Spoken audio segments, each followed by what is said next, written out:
Paano maglaro ng MoneyPot? So ito po ay legit gaming app kasi po ito ay licensed by PagCorp po, no? Nasa description nga po pala yung referral link para makapag-registered kayo. Pero bago kayo mag-registered, ito nga po palang 1365 is a registered trademark brand and business name is Skyline Nexus Corporation Incorporated, regulated and licensed by the Philippine Amusement Gaming Corporation or PagCorp. Ito po ay licensed by PagCorp, itong gaming app na 1365 at nasa baba rin po niya makikita ninyo yung website at saka yung detailed ng contact number kung saan nyo pwedeng makontak ang 1365 in case may concern kayo about this app po, no?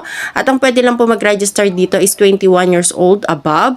At kung government employee ka po, hindi ka po pwedeng mag-register dito, no? Kung ikaw ay police, navy, ganyan yung mga armed force of the Philippines, hindi po pwedeng mag-register dito. At kung ikaw ay nagtatrabaho sa PagCorp o kaya sa GEL or GEL, ay hindi ka rin po pwedeng mag-register dito. So, balik po tayo doon sa kung paano maglaro ng MoneyPot. So, dito sa MoneyPot, ang gagawin mo lang, pasok ka sa app pag nakapag-register ka na, tapos punta ka sa slot, 7 slot na yan, na nakalagay 7 na slot, click mo lang yan, then hanapin mo yung MoneyPot. Pag nakita mo yan, ayan, so ito nga po lang MoneyPot ay, game provider niya ay si Geely. Si Geely po ang game provider nitong ating MoneyPot po, no? Marami pa nga po palang pwedeng paglaruan dito, no? Katulad ng mga games na scatter, yung mga color game, yung bingo, no? Ayan po, dito po tayo kay MoneyPot mo, no? Si MoneyPot po, ayan, ang pinaka-lowest na bet po is 1 peso. So, 1 peso, 2 peso, yan, pwede ka mag-bet ng 1 peso, 2 peso, no? Yan, so ganyan, then spin mo lang po siya, no? Meron siyang auto spin, no?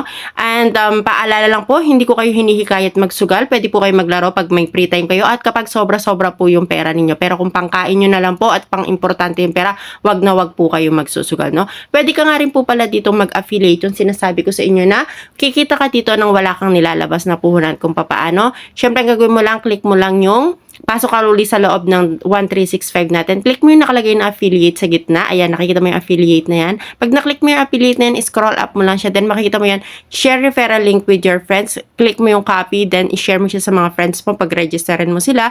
Ayan, kapag nag-game sila, meron ka makukuha small amount or small commission po, no? Pwede ka rin po pala maglaro dito nang wala kang nilalabas na pera gamit yung bonus. So, meron po tayo dito na money rain na tinatawag. Ito po yung time ng money rain. Abangan mo lang yung money rain, tapos magpaulan ka, tapos yan makakakuha ka po ng points or bonus po na pwede mong ilaro dito sa may part ng bonus na yan, no? Diyan mo po siya pwedeng ilaro at pag naipanalo mo siya, nanalo ka, yung bonus po pwedeng i-convert into cash po, no? Ayan, kung magde-deposit naman po kayo at magwi-withdraw, dyan sa taas na nakita nyo yung deposit na yan, click nyo lang po yan, then proceed kayo. Kung meron kayong GCash or kaya Maya and Bank po, pwede rin naman sa baba sa may wallet na nakalagay, pwede po kayong dyan dumaan papunta sa withdrawal or deposit po, no? Gamit ang GCash, Maya and Bank po. Sana may na-help po ako. That's all for today. Thank you and God bless.